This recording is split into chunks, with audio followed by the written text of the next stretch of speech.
Bismillahirrahmanirrahim. Assalamualaikum warahmatullahi wabarakatuh.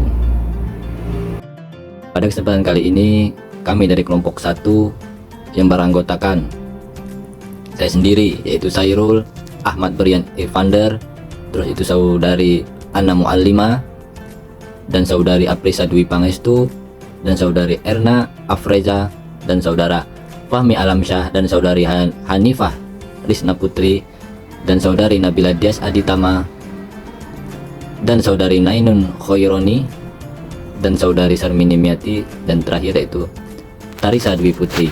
Pada kesempatan kali ini kami akan menjelaskan atau mempresentasikan yaitu sebuah metode publikasi, yaitu tentang pengertian artikel ilmiah tugas akhir, yang di dalamnya ada pengertian tentang proposal, format penulisan, pengajuan judul, dan sebagainya.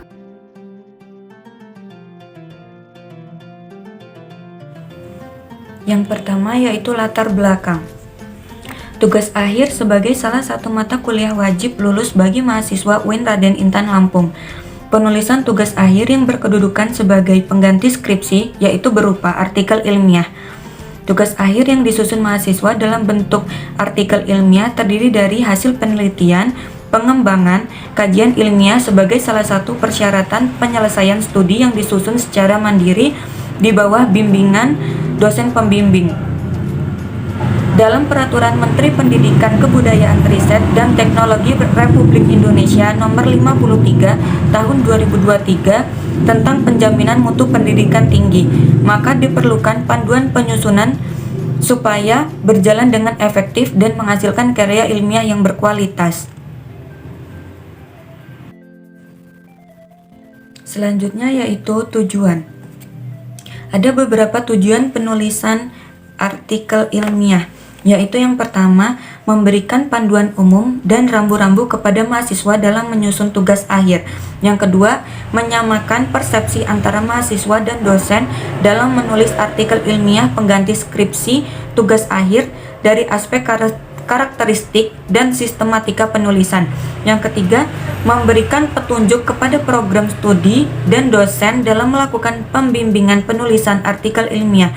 Selanjutnya, memberikan panduan penilaian penulisan artikel ilmiah. Yang terakhir, memudahkan pihak luar melakukan penelusuran hasil penelitian mahasiswa.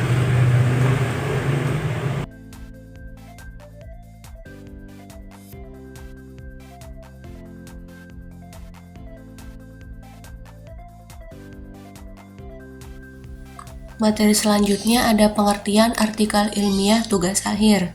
Artikel di sini ialah karya ilmiah yang sah, berkedudukan sebagai pengganti skripsi, disusun berdasarkan penelitian kajian bidang keilmuan masing-masing program studi di lingkungan UIN Raden Intan Lampung, yang dilakukan oleh mahasiswa dan dibimbing oleh satu orang dosen dengan keilmuan yang relevan dalam rangka menyelesaikan studi program sarjana pada jenjang strata 1 atau S1.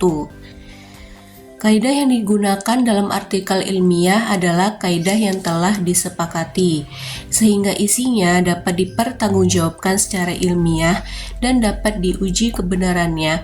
Untuk selanjutnya, laporan penulisan artikel ilmiah tersebut layak dipublikasikan di jurnal internasional, jurnal nasional terakreditasi, dan proceeding internasional. Pengertian proposal artikel ilmiah adalah tulisan yang berisi rancangan atau rencana penelitian atau rencana pengembangan yang sesuai dengan kaidah metodologi ilmiah untuk memperoleh gelar akademik kesarjanaan. Proposal tugas akhir dalam bentuk penulisan artikel ilmiah juga merupakan rancangan penelitian, pengembangan, pengamatan, kajian, dan evaluasi ke dalam suatu bentuk laporan tertulis sesuai dengan sistematika, metode, dan kaidah tertentu. Kaidah yang digunakan dalam artikel ilmiah adalah kaidah yang telah disepakati, sehingga isinya dapat dipertanggungjawabkan secara ilmiah dan dapat diuji kebenarannya. Untuk selanjutnya, laporan rancangan penulisan artikel tersebut layak dipublikasikan pada jurnal ilmiah nasional maupun internasional. Format penulisan proposal artikel ilmiah. Adapun cara untuk menulis proposal artikel ilmiah, yang pertama, ada beberapa bagian yang harus diperhatikan. Yang pertama, bagian awal, yakni berupa sampul atau cover, lembar pengesahan, daftar isi, daftar tabel jika ada, daftar gambar jika ada, dan daftar lampiran. Dan yang kedua ada bagian isi, yang mencakup pertama, penegasan judul, latar belakang, identifikasi dan batasan masalah, rumusan masalah, tujuan penelitian, manfaat penelitian, kajian penelitian terdahulu yang relevan, metode penelitian, dan kerangka pemikiran.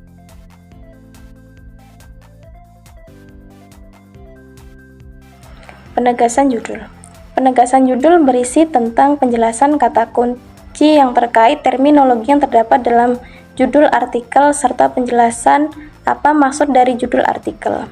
Judul adalah bagian artikel ilmiah yang pertama kali dibaca dan merupakan identitas yang mewakili isi dari suatu artikel ilmiah. Sebuah judul dapat memberikan kesan pertama bagi orang yang melihatnya. Apabila judul memberikan kesan menarik, maka orang akan tertarik untuk membacanya, begitu pula sebaliknya. Dalam memilih judul, sebaiknya tidak terlalu panjang, sederhana, singkat. Judul yang terlalu panjang akan menyebabkan sulit untuk diingat dan membuat pembaca kurang tangkap isi artikel ilmiah. Judul yang terlalu singkat tidak menggambarkan isi artikel ilmiah.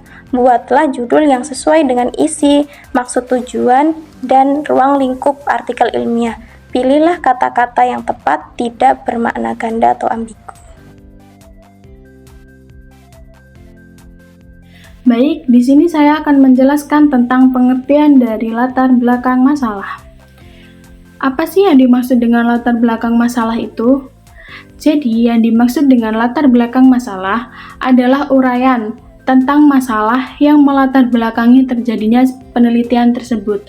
Latar belakang masalah juga menjelaskan segala persoalan yang berkaitan dengan masalah penelitian, baik itu secara teoritis maupun secara empiris, dan juga menjelaskan alasan mengapa penelitian tersebut harus dilakukan.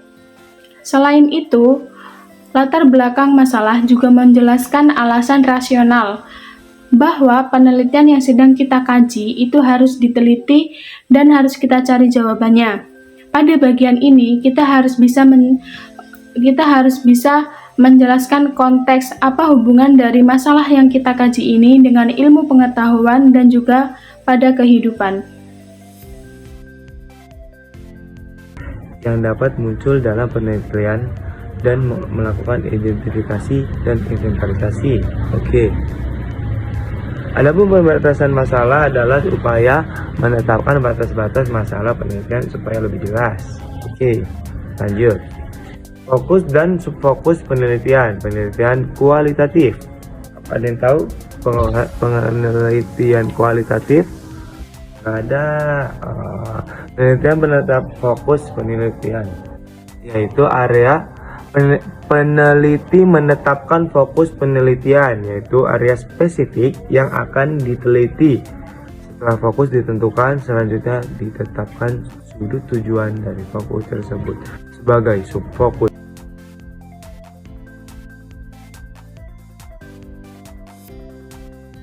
Materi selanjutnya yaitu rumusan masalah. Rumusan masalah adalah rumusan pertanyaan-pertanyaan yang disampaikan secara eksplisit tentang masalah penelitian yang hendak dicari jawabannya melalui penelitian yang akan dilaksanakan. Tujuan penelitian merupakan maksud yang ditujukan dari sebuah penelitian yang tentunya telah didasarkan pada masalah yang telah dirumuskan sebelumnya. Tujuan penelitian dapat ditulis menggunakan kata yang bersifat menggali sebuah informasi yang faktual.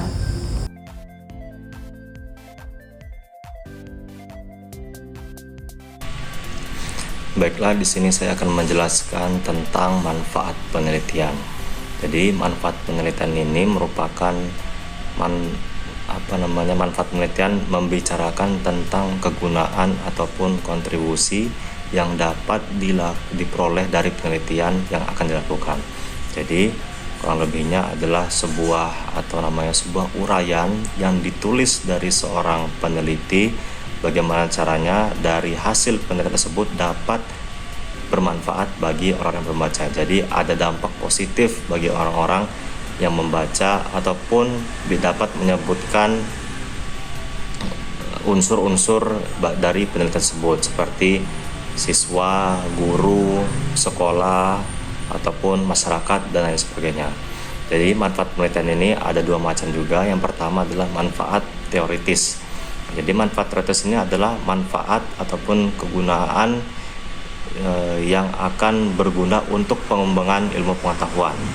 Itu manfaat teoritis. Kemudian manfaat praktis. Adapun manfaat praktis ini adalah manfaat praktis menjelaskan manfaat yang berguna untuk menyelesaikan masalah-masalah.